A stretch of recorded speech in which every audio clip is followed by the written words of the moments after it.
And welcome back to another week of amazing metabolism. Hey, we are in our fast, heading to 72 hours. And right now, I am 60 hours into this week's fast. If you've been with me over the course of the last couple of days, you've kind of watched as my blood sugars have changed, as we've shared what's been going on with blood sugars and shared what's been going on with our ketones. And we're going to take another look at that. But here on Fridays, we normally do a check-in where we're talking about the benefits of fasting and how do you fast successfully? How do you prepare for the fast? How do you get through the fast? And how do you break the fast successfully so that you are able to get all of those benefits that we say that fasting has? Hey, if you're new to me, I'm Dr. Dwain Woode. That's Wood with an E. The E stands for endocrinology. Here on the channel, I educate, I empower, and I encourage you to take charge of your health and your life, avoid complications, and go to the next level.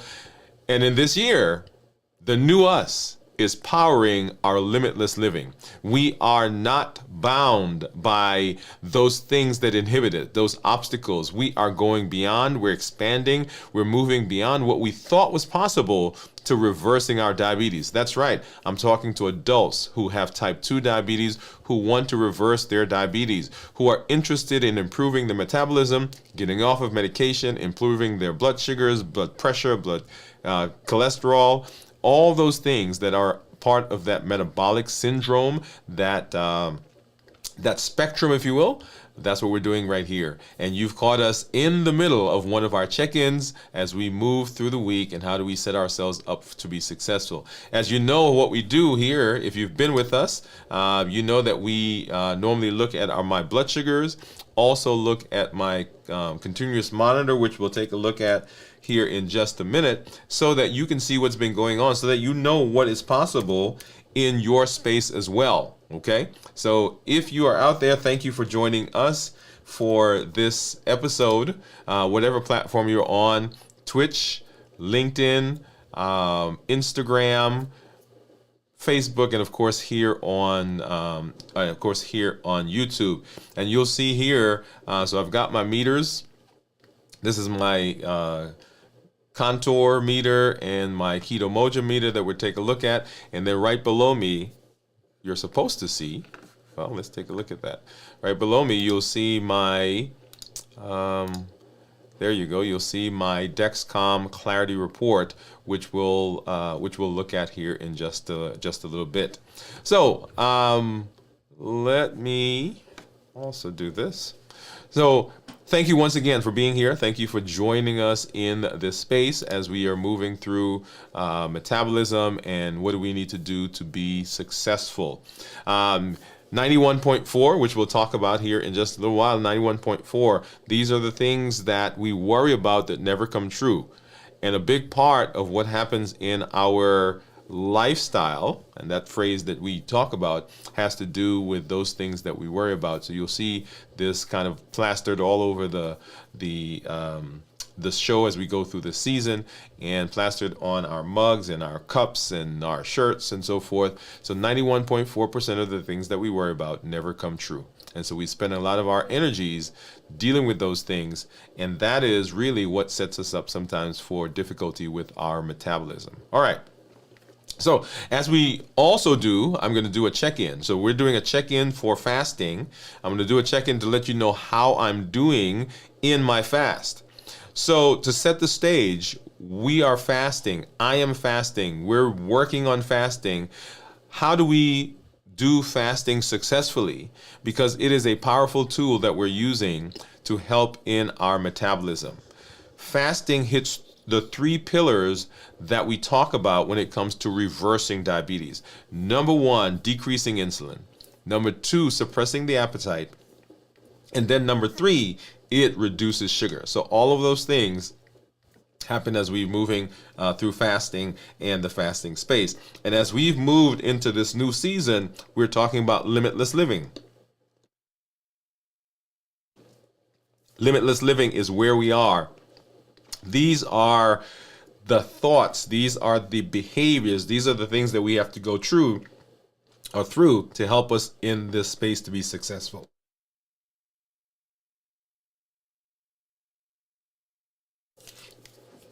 Something got caught in my throat there. Okay, so limitless living says that there's nothing inside of me, there's nothing outside of me that's going to prevent me from doing what I need to do to be successful. Give me just a sec.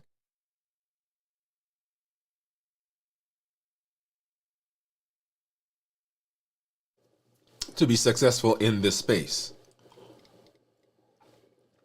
Oh, whoa. Had to get something there to drink. So, limitless living is saying that we're breaking free from those things that shackle us, those things that hinder us, those things that take us down a rabbit hole sometimes, that prevent us from being in the space that we need to be successful with our health. And so let's hop over and let's do our check-in. And there are three places that we look at when we talk about checking in.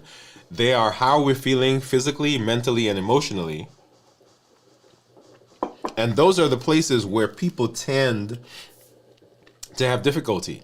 Whenever we are working on fasting, there are those things that we feel, those symptoms that we feel, that we sometimes say, hey, I can't fast because I'm feeling lightheaded, I'm feeling dizzy, I'm feeling sweaty, I'm feeling palpitations as though my heart is racing or skipping a beat.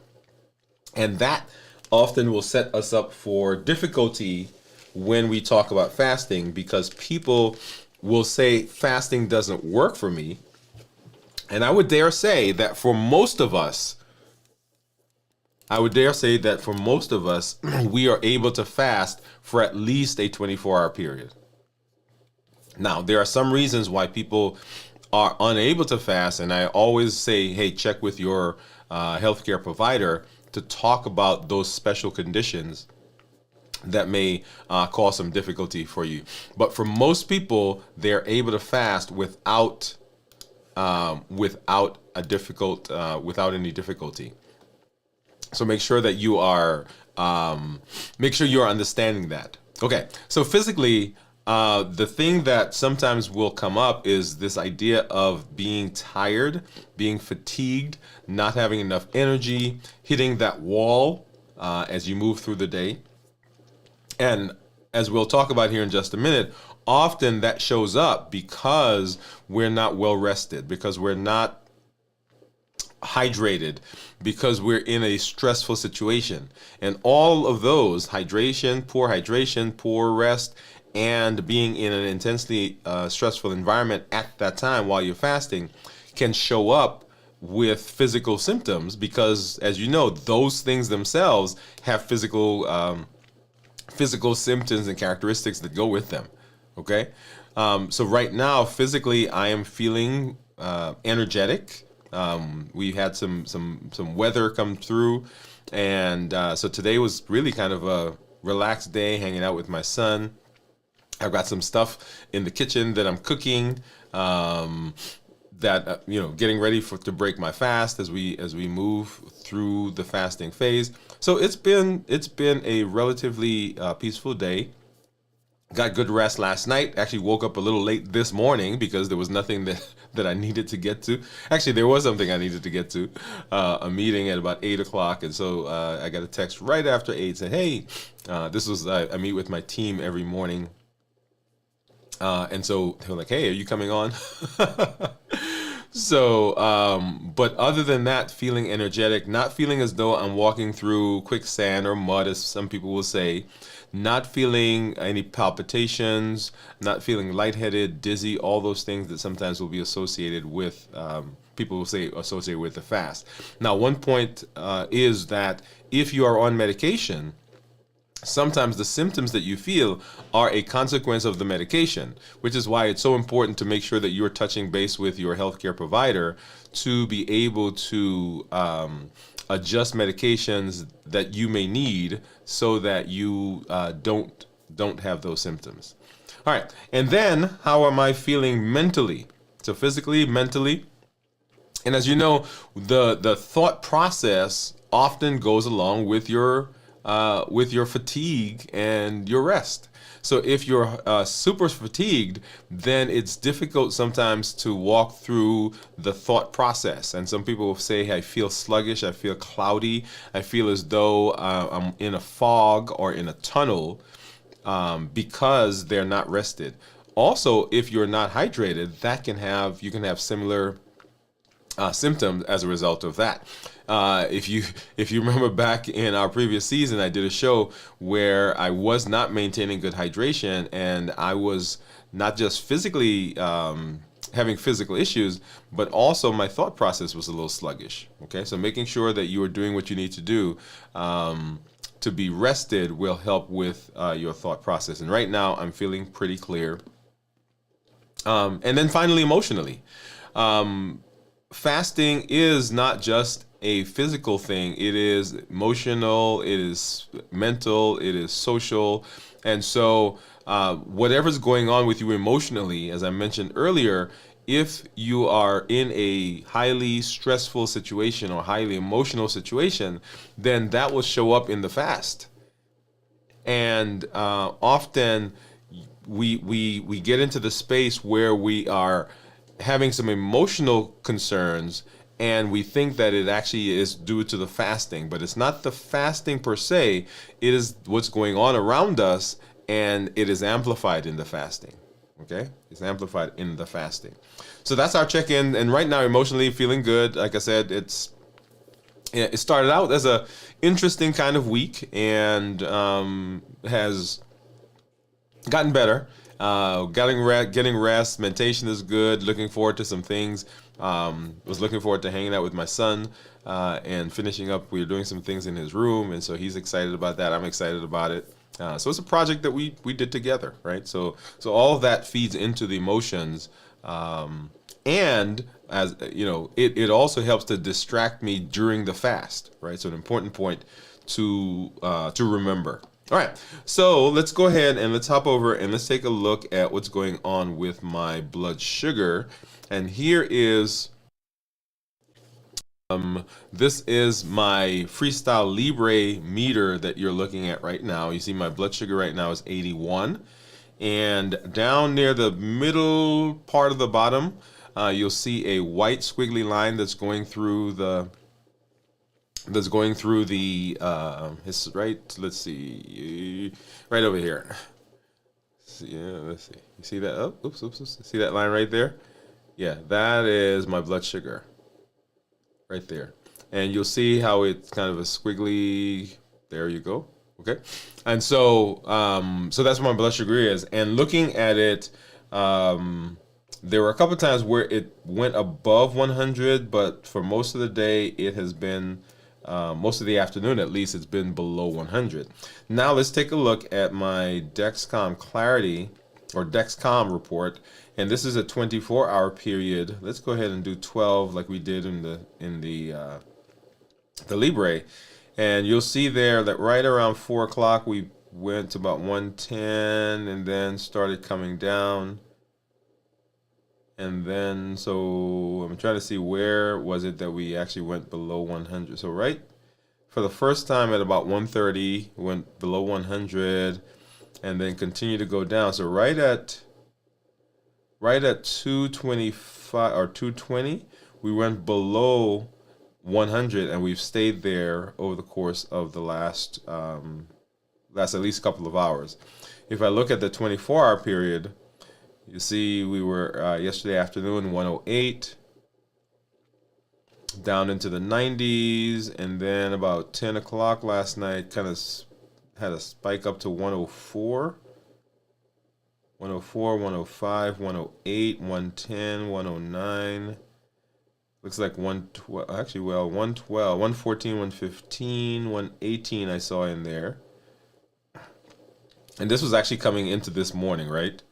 So right about, let's see, right about here is where the dawn phenomenon usually starts. And you'll see that prior to that, I was, one in the 90s, right, last night as I hit 48 hours, and then 103, and let's assume that dawn phenomenon is right here at 3:30.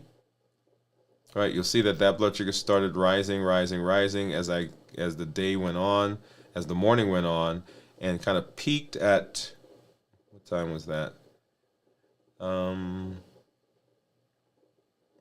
That 118 right there. So that 118 was right at about 8 o'clock, 7 to 8 o'clock in the morning, and then started coming back down. So for a lot of you who are out there, you will see spikes in that blood sugar, and you think maybe you've done something wrong. Well, it's not that you've done something wrong, right? That dawn phenomenon happens. And as I mentioned before, the metabolism, you become more metabolically flexible. Metabolism improves. I mentioned, over the last couple of weeks, I've eaten more carbs than I had before. And so what you're seeing there is some of that insulin resistance coming back. Okay?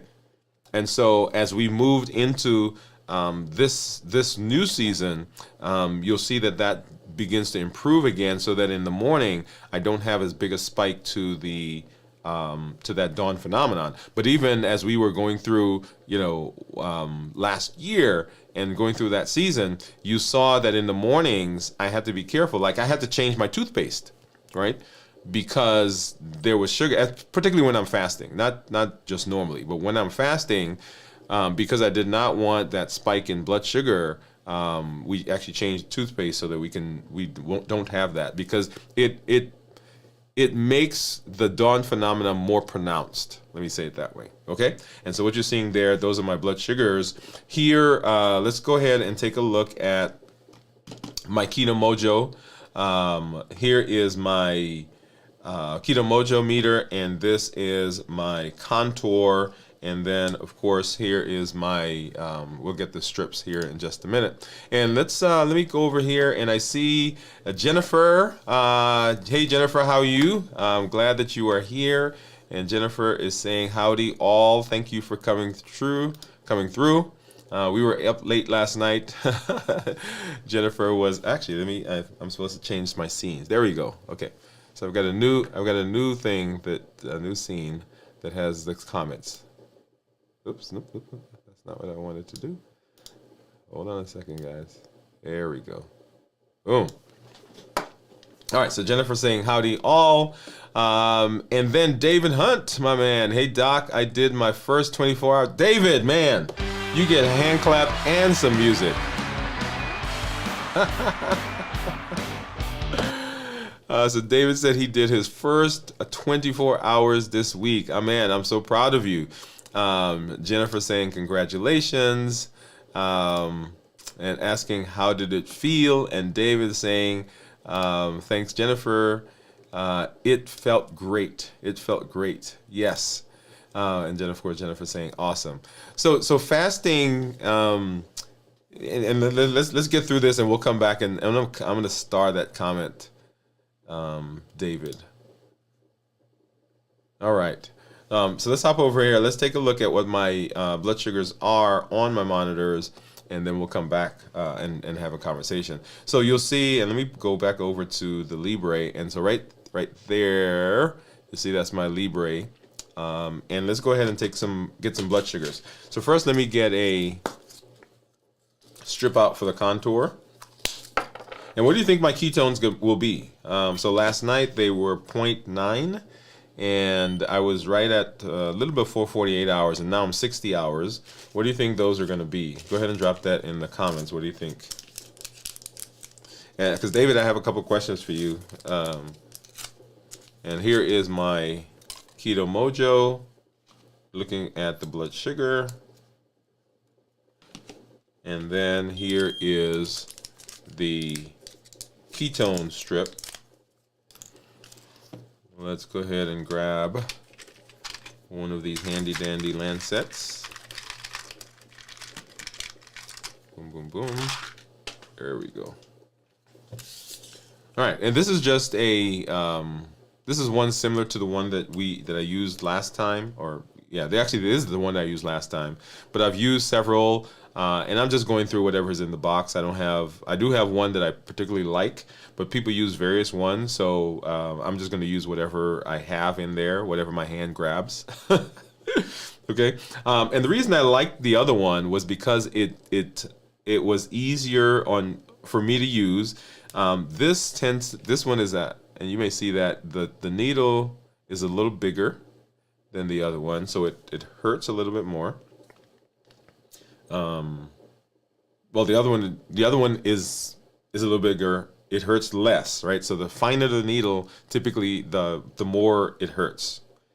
So let's go ahead and get a spot, and I usually use kind of the same finger. I know, everybody's gonna say use a different one, but it is what it is. And I don't use the Lancing device. I just take the lancet and I hit my finger and get my blood, and there you are.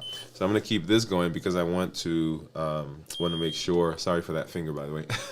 Want to make sure that I get a good drop of blood. So it's 87 for the Keto Mojo and 80 for the Contour. Let's go ahead and pop that out and pop the ketone strip in, and go ahead and get that started. Okay, there we go. Okay, and of course, as I always do, I'm going to tease you guys because I'm not going to show you what the number is. Awesome. All right, so there we are. So once again, drop into the chat. What do you think my ketones will be? And we'll come back and we'll take a look at that here in just a little while.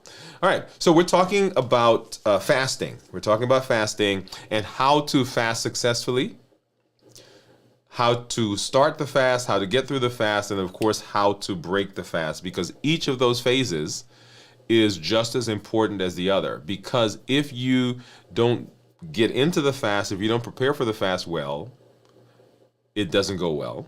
If you don't get through the fast, right, understand what's going on, then you have difficult time.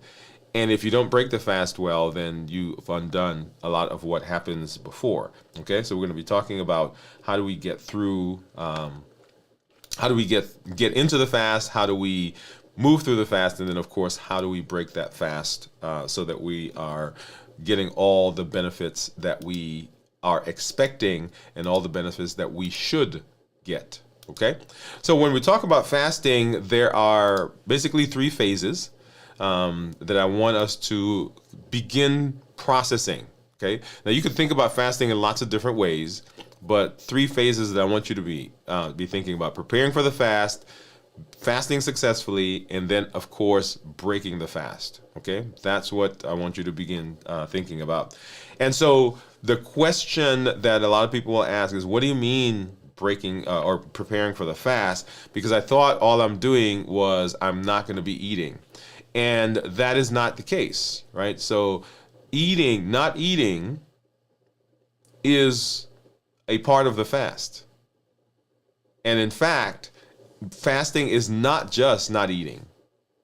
Fasting is an emotional, mental, and physical thing. And so preparing for the fast, moving through the fast, being successful with the fast, this fast is actually going to dictate how you do other fasts. And what I mean by that is, if you have a terrible time in this fast, if you have all kinds of symptoms and your headache and you're tired and you're fatigued and you're lightheaded and sweaty and dizzy, then your brain is going to remember that. Your mind is going to remember that. So the next time you are planning to fast, next time you want to fast, it's going to be a little challenging to get through that space, because your brain is going to say, hey, remember the last time we did this? It didn't work out so well. Okay? So making sure that you're doing a good job in the fast is very, very important. Okay? So preparing for the fast.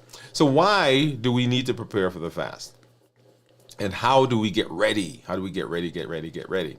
So why do we prepare? We prepare, one, because preparing determines the success, the ultimate success. If you don't prepare well, if you don't do a good job of getting through this fast, then you are not setting yourself up for success. If you're not resting, if you're not making sure that you're drinking enough water. And I saw a comment there a minute ago about water. We'll pick that up in just a little while. If you're not doing that, then you're not You're not setting yourself up for success. Preparing physically, mentally, and emotionally. When I do my check-in, those are the three things that I talk about. How am I doing physically? How am I doing mentally? How am I doing emotionally? Making sure that you are listening to your body as you're moving through the fast, because if you don't, then once again, you have symptoms and there are things that you may not understand that you will then say, okay, it's the fasting issue, but it's not a fasting issue, it's a preparation issue. And then when you prepare, it allows you to determine the milestones. There are different things along the way as you are getting better and better at fasting.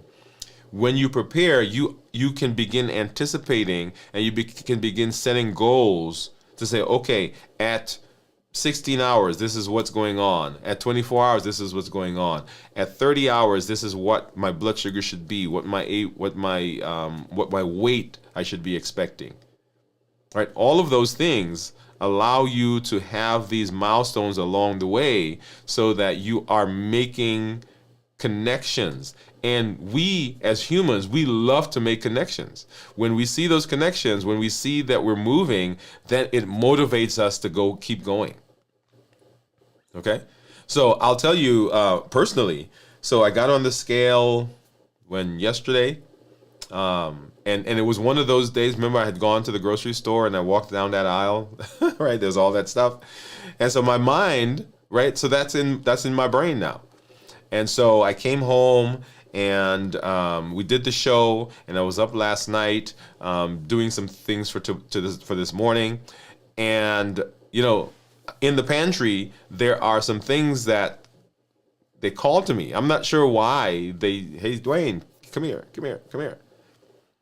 And I had just gotten on the scale, and I saw the scale, and I said, yes, right? So it was a positive. It was like, yes, okay, so I got to keep going. I got to keep doing this. I have to keep pushing, right? So when we see those milestones ticking away, it's kind of like driving. When you see those mile markers go by, when you see the exits, then you're motivated to keep going, and that's what happens when we prepare for the fast and we're setting those mile markers. So as we get through the fast, then we know, hey, this is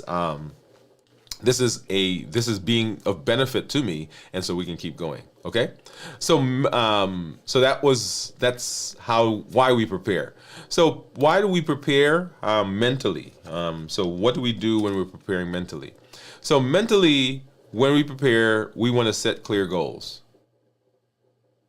We want to understand our why. Why are we doing what we're doing? In our episode last night, we talked about kind of a general overview of how to fast successfully. And one of the big ones was understanding why you're fasting and setting clear goals for what you're going to be doing. Am I fasting because I'm improving my A1C? Am I fasting because I'm improving my liver disease? Am I fasting because my blood pressure is elevated and I want to improve that? Am I fasting for general health? Am I fasting because I want to lose weight? Right? So all of those things that I just mentioned are benefits of fasting. We talk often about, and mostly we talk about reversing diabetes, but all those things I just mentioned are benefits of fasting. And so when you're fasting, there are all these things that that can happen. And if you are doing a successful job, then you begin to see those benefits. And so in your fasting, as you're preparing mentally, what am I shooting for? What am I going to be doing? Okay. And then you want to visualize. So once again, we're talking about preparing for the fast. You want to visualize. Imagine the benefits of a successful fast. Imagine what's going on in your body as you move through the fast. So we had one of our community members just say they did their first 24-hour fast. Imagine the things that are going on inside. Imagine the insulin sensitivity that's happening. We've been fasting for 24 hours, right? And we'll talk here in a minute about the time course. But the body has gone, and the body is grabbing energy now from fat and is burning ketones. That means our weight is changing. Right? One of the things I play, one of the games I play with myself is with the weight, because I calculate. And I know people say that's silly. I do it. I calculate. It's okay. I fasted one day. Okay, this is how much I should lose. right? And as I mentioned before, it's zero point 0.6 to 1.2 pounds per day that you're fasting. You can do the math. So if you're fasting 72 hours, right? Let's even say we go to the lower end, right? 3 6 is 18, right? 1.8 pounds. Right? So you can begin looking at those. And I'm not intending to say to you that you should be watching that scale and doing what I'm doing, but it's a game for me. It's a game for me, which is why I recommend the Fit Index scale that I did the other day, because it Bluetooths to your phone.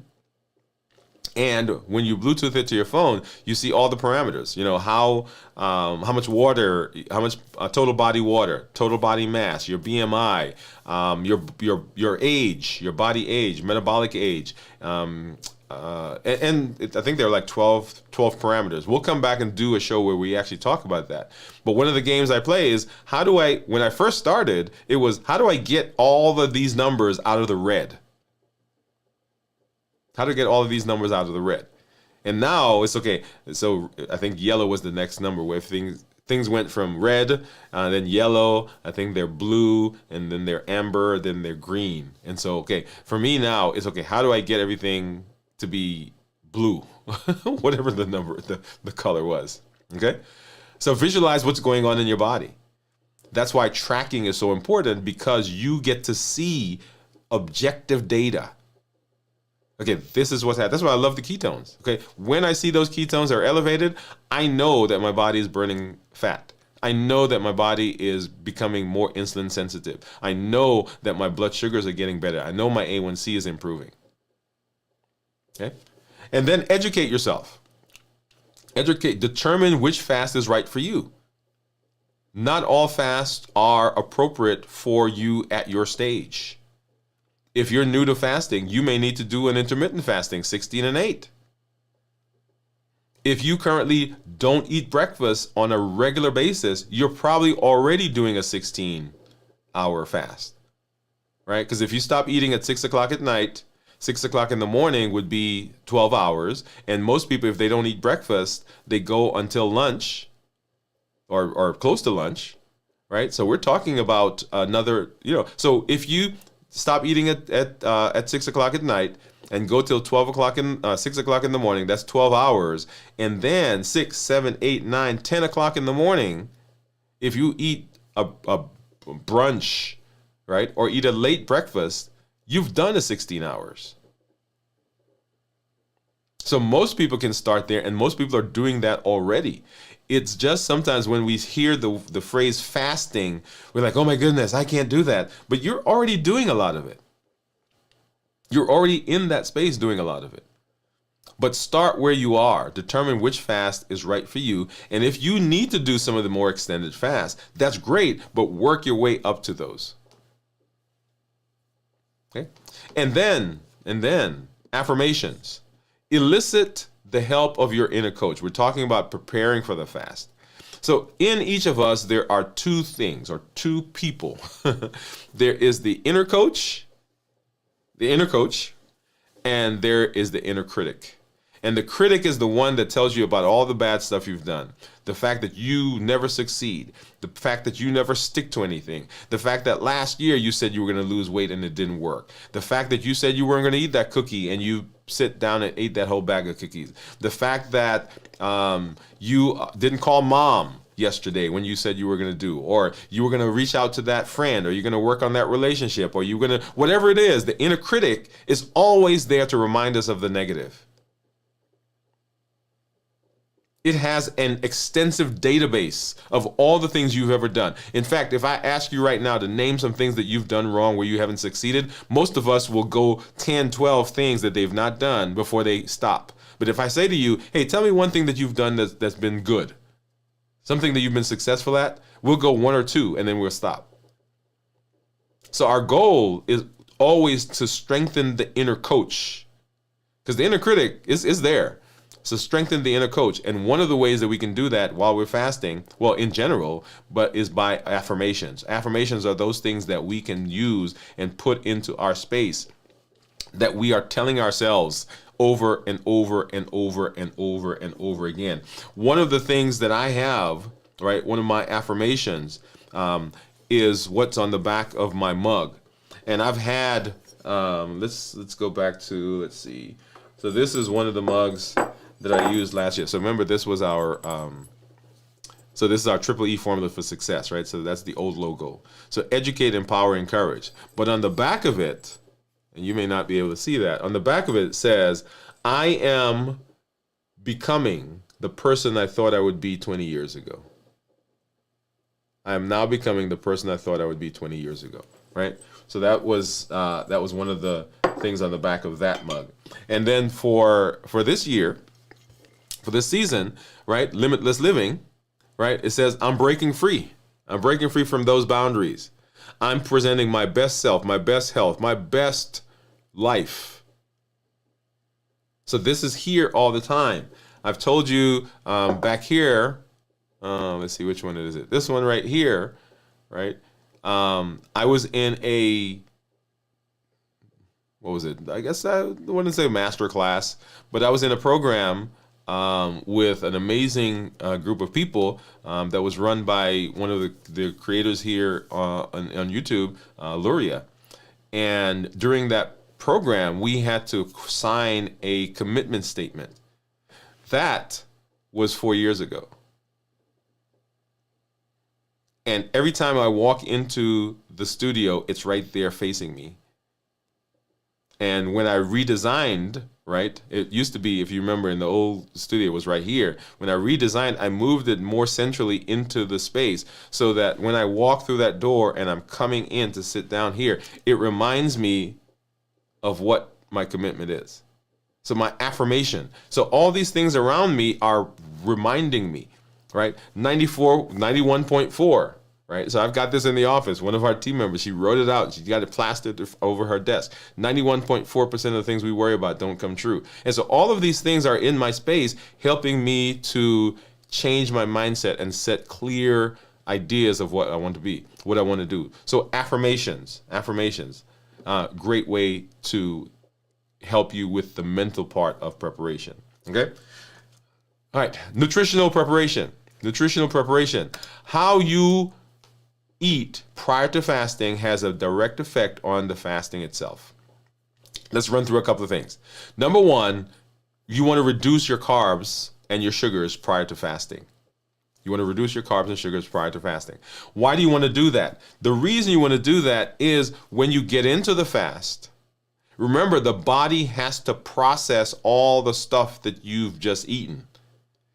And if you come into the fast with a lot of sugary, carby things, the body has to process that before it ever gets to the point where it's burning fat. Let me say it again. If you just sat down and ate some ice cream or ate cookies, candies, cake, ate some pasta, when you get into the fast, the amount of insulin that the body has to generate to take care of the sugar that comes from the stuff you just ate, the insulin, remember, prevents ketones from coming out. So as long as your body is processing that food, then it can't go to the liver to get glycogen. If it can't go to the liver to get glycogen, then it can't go to the fat cells to burn the fat. So you're getting into the fast, sometimes, depending on what you ate, it takes 18 to 24 hours before the body is fully able to process that. And remember, it takes about 24 hours for the glycogen in your liver to go away anyway. So if I'm spending all my time burning the sugar that's in my blood because I just ate a lot of sugary things, then I never get the glycogen. That takes 24 hours. And so you end the fast without going into all of the other benefits that we talked about. Now, fasting itself in that first phase is great because most of us put food in even though we don't need food yet. So the fasting that you do, it's not that it's wrong or it's bad. It actually is beneficial. But if you want to set yourself up for greater success, you want to make sure that you are reducing the carbs and sugars prior to fasting. And then increasing healthy fats and healthy protein. If you eat protein and fat coming into the fast, remember, protein and fat, they will help you feel fuller longer. So those first hours as you're getting into the fast, if you've had protein and fat, a combination. When you get into the fast now, those things help to sustain you as you continue in the fasting space. So decreasing the carbs and sugar, increasing protein and fat helps you to be successful, right? And then determine a specific meal that you will eat before the fast. Now, when I remember I was in medical school and I was studying for one of my boards, and I went away to this board prep program. And the guy who was running the program said to us, hey, I want you to make sure that prior to getting in the day of the test, the night before, I want you to get the clothes that you're going to wear the next day. Plan what meal you're going to have. Plan what route you're going to take. And we all thought that was silly. But the reason he was saying that was that we didn't want to make any additional decisions other than all of our energies being focused on what? On taking the exam. And so as you're moving into the fast, don't waste any energy trying to figure out now, okay, I'm about to go to fast in an hour. Let me get something to eat. Well, you're going to be anxious, right? You're going to grab whatever's there, which may not be the right thing for the fast. So prior to, as you're planning the fast, plan what you're going to eat for that meal leading into the fast. Make sure that it has the components we just talked about. Reduce carbs, reduce sugar, increase protein, increase healthy fats. And so as you get into the fast, you don't have to make that decision anymore. And then gradually reduce your eating window, right? So when you're starting out, you may only be fasting 8 hours because you're sleeping. And then you say, okay, I'm going to fast now. So now you've extended it to 10 hours and then 12 hours and then 14 hours and 16 hours and on and on and on until you're able to fast, as one of our members said, for 24 hours or longer. Okay, so gradually make that change. Okay, so that's our preparation. And so if I wanted, that's not if I wanted, for a takeaway, I want you to remember that there are some key things, right? So preparation is key. Boom. You want to prepare mentally. You want to get rest. You want to eat nutrient-dense meals. That is the idea of not a lot of carbs. So not calorie-dense, but nutrient-dense. And then you want to get into community. Community is important. If you're going to be successful, if you're going to be long-term successful, you want to make sure that you're in community with people who are in the same mindset of becoming healthy, of fasting, right? You want to get into places where they're doing the things that you want to happen and the things you want to do. Okay? All right. So let me do this. Let me hop over and let's see who if we've got some comments. So David said this is talking about his fasting. He drank a lot of water. He said I need to up my water intake for the rest of the week, and that is very true. Very, very true. You want to make sure that you're hydrated. If you're not hydrated well, then you will feel lightheaded, dizzy, sweaty, all of those things that we talked about here at the beginning. Okay, so make sure that you are doing a good job of hydration. So very good, David. I love that. Okay, and then he says set clear goals. Yes, set clear goals. You want to make sure that you're doing that as you get into the fast. All right, and so those are our takeaways for preparing for the fast. The next part is how the fast itself. Okay, so what's going on in the fast itself, and what's happening in my body? We want to know what's going on in our body as we're moving through the fasting space. And so, as I said, there are 3 phases that we always think about when we talk about fasting. They are preparing for the fast, getting through the fast, and then, of course, breaking the fast. So as we get into the fast itself, what does that mean for us and for our fasting. So I want to talk in three different segments. So 0 to 24 hours, 24 to 48 hours, and 48 to 72 hours. We're going to spend the majority of we're going to spend all of our time actually talking about the first 24 to 36 hours, maybe 48 hours. The longer fasts are important. They give more benefit. There are some other things that happen, like autophagy is enhanced as you fast longer. Your ketones are in full force, and you are burning a lot more energy, fat energy, when you're fasting longer. So there are all those things. You get better weight loss or longer weight loss, more enhanced weight loss as you fast longer. But the first 24 to 36 hours, that really is a prototype of what's going on in the rest of the fast. Okay, so autophagy starts in the earlier parts of the fast. We get into ketosis in the earlier part of the fast. We burn calories during the part of the fast. We get improved insulin resistance. All of those things are happening during that first section, and they're just enhanced for longer fast. So we will come back and do a longer discussion about extended fast, but the first 24, 36 hours are really key for you to understand. So the first part of the fast really is what's called the postprandial period. And the postprandial period is really your body taking the food that it has and breaking that food down and extracting the nutrients. So people will say to me, oh, I've been fasting for 6 hours or 2 hours or 4 hours. And yes, you are fasting because you're not eating, but it's really the postprandial phase of the fasting.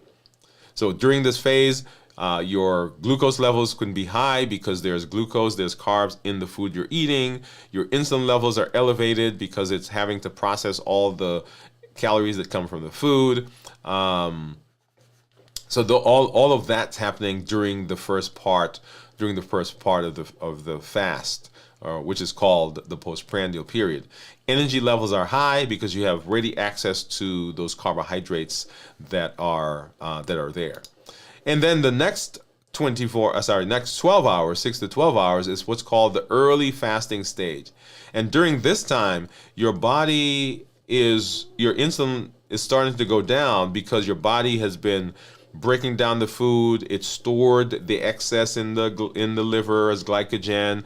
It's now burning up what's in the blood.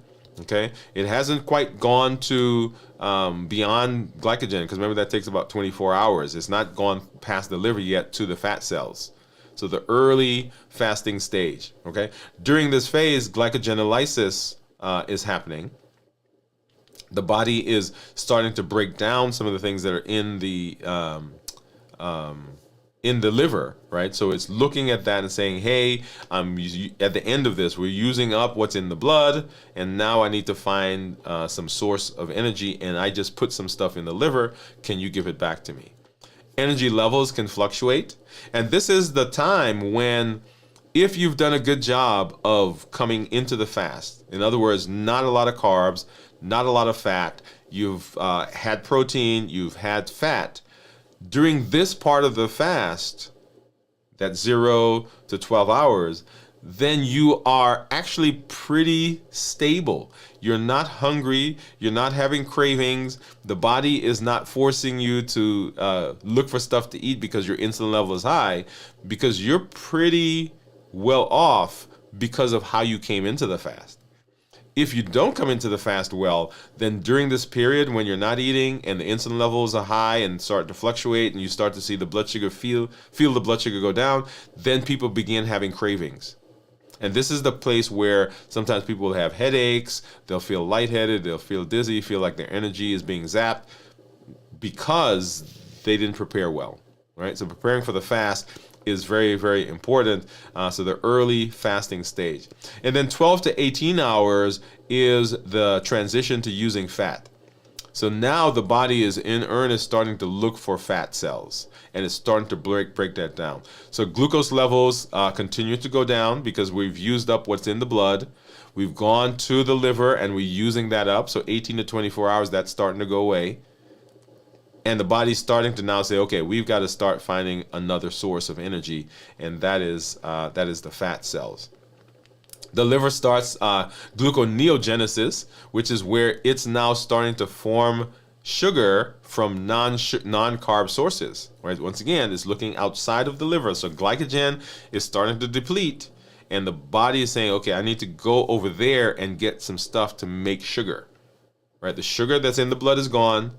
The sugar that's in the liver is starting to go away. Okay, where am I going to get sugar now? Remember, sugar is the currency in the body. It is the energy source. So the body wants to have sugar as it's moving through these various spaces. Okay, and so people may feel a dip in energy, right? So that is very important to understand, that it is probably during this period where people begin feeling that dip in energy. And once again, if you are not rested, then you feel this more profoundly, right? Because you're going to feel that, and when the body's switching, when it's going from burning carbs to burning fat, you can feel that as though it's a lot more pronounced than it is. Okay. All right, and so the next phase is the 18 to 24 hour. So ketosis begins. So glycogen stores are nearly gone, and this leads to increased ketones as the liver is metabolizing fat into ketones. Autophagy starts to ramp up. Remember, autophagy is that amazing recycling, cleaning up process that the body goes through to take damaged, unused, problematic cells, recycle them, and then bring them back into circulation as new components. It's kind of like when you take your trash out, your recycling out, and they go and they take that and they take it down somewhere, they process it, and then it comes back as something totally different. As a matter of fact, I bought some tennis shoes recently, went to the store, and it says this is made of, I think it was 30 or 40% recycled material. Okay, so that material was from something else, some other device, it was some other form. Maybe it was a newspaper, maybe it was a box, maybe it was something else. And they took it, they recycled it, they reformed it, refashioned it, and now I got it back, and now it's serving a different function. So autophagy starts to ramp up. And then energy is still kind of waning because we're still transitioning, but your mentation begins to get better. So people feel better. They start to think better. And this was the comment that I started earlier, where someone was saying that they felt good during the fast. People will say that I feel energetic. I feel like my thought process was better when I was fasting. Because there's so many different things that's happening. You don't have to think about food. You don't have to put energy into going and preparing for food, looking for food, right? It's something that's out of your mind, particularly if you've done a good job of preparing. And ketones are being formed, right? So ketones, beta hydroxybutyrate, that's the ketone that the brain likes, and that's the ketone that the muscle likes. This is why people do when they're doing these fasting workouts, because the body likes ketones, and beta hydroxybutyrate is an energy source. It's kind of like Tony Stark, right? When he put that new arc reactor in, and he screwed it in, and that energy came. That's what we're talking about here with these ketones, with the beta hydroxy. Okay, so ketosis is beginning, and in the next phase, we get what's called fat adaptation. So we have a significant increase in ketone production, decrease the reliance now on gluconeogenesis and energy. It's kind of like now when you are in that hybrid car, the battery is now kicking in and the use of gas is going away. Right, so fat oxidation increases, more fatty acids are being pumped into the system as the body is burning ketone or burning fat, creating ketones. We get more muscle buildup. We get more fat loss. We get better insulin sensitivity. Autophagy is ramping up. All of those things. This is where we begin talking about the improvement in immunity, decreased inflammation. Right, so all of that's happening here as we are getting into this space, and as you go beyond this, we get to see even more pronounced benefits. Okay, let me do this. So fat adaptation. That's what I was just talking about. So fat adaptation. So that's what's going on in the body as we're getting through the fast, and then of course breaking the fast. right? Remember 3 phases: 1, preparing for the fast, getting through the fast, and then breaking the fast. How do we break the fast successfully? When you break the fast, if you are not careful, you can undo some of the things that you did during the fast. If you don't plan what you're going to break the fast with, I tell people usually the thing that you break the fast with is what you're going to be eating for the next 12, 24, maybe 36 hours. So if you break the fast with something that's highly sugary, highly carby, then you're going to get those cravings, and that's what you're going to eat for the next 24 hours until you're able to process that and deal with it and say, okay, no, let's put the brakes on this. So I try, when I break the fast, I try to maintain ketosis for as long as possible. So I try to eat things that are not highly carbs or high carby foods. Now, one week, you guys remember, I broke it with birthday cake. I think it was whose birthday was it? Somebody's birthday. Okay. All right. So so breaking the fast. And so some tips for breaking the fast. Number 1, when you're breaking the fast, you want to make sure that you are monitoring. Now, I recommend getting a ketone glucose meter. You can get a ketone meter as well. I recommend getting a scale. I recommend journaling. So monitoring, definitely, those devices that help us, but journaling also is monitoring so that you can begin recording. Hey, I ate such and such and I felt good. I ate such and such and my goodness, the cravings came back like a vengeance. Right? So monitoring, because we want this to be successful. We want to get better and better and better and better. So monitoring, make sure you're doing that.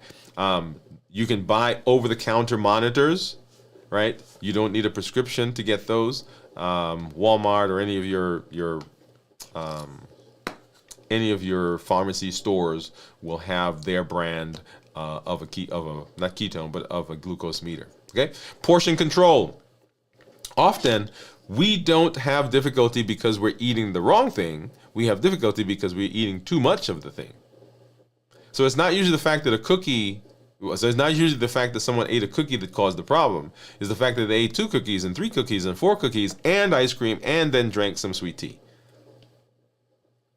Right? So portion control.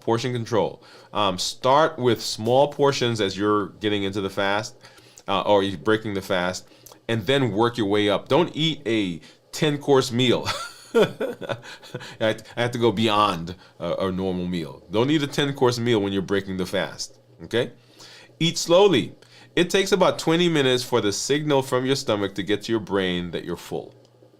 So if you sit down and you scarf everything down in 15 minutes, then that signal never goes, and you're eating more and more and more until the signal reaches there. So you can be eating for a good 10, 15 minutes before the signal gets to your brain, and you've eaten a lot more than you probably needed to have eaten. So eat slowly. And then avoid sugary processed foods, which we just talked about, because that will stimulate the appetite. That will cause your insulin levels to spike. And once insulin levels spike, then we're off to the races. Right? So be cautious there. Hydration. Remember, just like we are talking about preparing for the fast, and just like we need to drink water during the fast, we also need to make sure we're drinking water after the fast. We want to make sure that we're hydrated, because sometimes we will feel the dehydration as hunger, and we will eat more. So you can use like water, of course, coconut water, unsweetened, herbal teas, which are very good. You can use those actually to prepare for the fast as well, because they help to calm you. Sometimes they'll make you a little sleepy. You can go to bed and not have to deal with the thoughts. Okay. And then proteins, right? Proteins, once again, they come in. So as you're breaking the fast, you want to make sure that you are having healthy proteins, because healthy proteins will make you feel fuller longer. They will slow the GI tract. They'll send a signal to the brain. Remember, protein YY. All of those things are beneficial. So things like eggs, chicken, turkey, tofu, tempeh, for those of you who are vegan/vegetarian. And then, of course, the same thing with our fats. You want to have healthy fats. These will help to slow the GI tract. They will help you feel fuller longer. When you eat fats, it produces something called CCK, or cholecystokinin, which sends a signal to the brain that you're full. right? So all of that. And then ketones themselves, right? As you heard me say, I try to maintain ketosis longer than during the fast because those ketones will help me feel full as well. Okay, so that's how we break the fast. And some considerations when we're talking about breaking the fast, you want to choose foods that help you maintain stable blood sugars while they are nutritionally valuable. You also want to make sure that they're gentle on the stomach. So don't sit down and eat something that will irritate the stomach, and you know what irritates your stomach, particularly after you've come off of an extended fast. And then focus on low glycemic index foods. These are foods that have glycemic index of 50 or less, lean protein, healthy fats, and then, of course, make sure that you are maintaining good hydration, because if you do that, then you set yourself up for success going forward. Awesome. All right. So that talks about how we're doing as we move through our fasting space, how to prepare for the fast, how to get through the fast, and then, of course, how to break the fast. We will continue our discussion, continue our path, continue our journey to reverse diabetes and metabolism as we move through our shows, Dwain Woode MD Live on Mondays, 7 p.m. Central. Coming up tomorrow night at 9 p.m., we have Video from the Vault, where we're looking back at some of those landmark shows that we've had that have been beneficial for the community and for me personally. And then on Sunday morning at 6 a.m., we will do This Week in Review. Make sure you join that. That starts at 6, and that will run from 6 probably about till 10 o'clock in the morning. And then once again, we'll be back here for Dwain Woode MD Live on Monday. Community is so important, so make sure that you get into community. We have a great community that's out there that's building. We just this past week launched our community, our membership on the channel. So make sure you join that. Lots of benefits. You get to come with us and hang out with us during our monthly meetup. There are membership only videos that we do. There are membership first videos that we do, so you get to see some things before they come out into the public, and then you get to come into the community and get the support. Remember, support is so important. We educate, we empower, and we encourage. That is the triple E formula for success. We educate with the shows and the blogs and the podcast. We empower with the tools that we're learning. Like we're doing right now, my 100-day walk to consistency and health, right? So if you've not joined us every day at 6 o'clock today we're on day number 10, right? So every day, every morning, we're there walking and talking and learning and teaching. So if you've not done that yet, join us. But that's one of the tools that we're learning. And then we empower, and then we encourage with the community that we are and that you are part of. You'll see me with my shirt, and it says 91.4, and it is a big theme that I want you to get over the course of this new season. 91.4% of the things that we worry about don't come true. 91.4% of the things that we stress about, that we're anxious about, that depress us, 91.4% of those things that worry us, that we put our energies into, don't come true. 91.4% of the things that push our buttons, that cause us to eat when we don't want to eat, that come off of our health plan, 91.4% of the things that we worry about never come true. And that's what you'll see. You'll see that plastered. I got it on my shirt. I've got it on my mug. I've got right here. Right here. Okay? 91.4% of the things don't come true.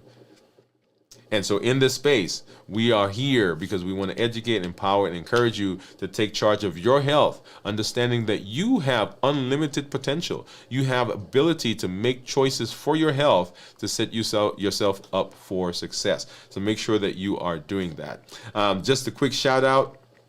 I do see Natalie out there. Natalie is my sister, y'all. She said, great show. Thank you for coming by. Thank you for hanging out and stopping by with us here in this space.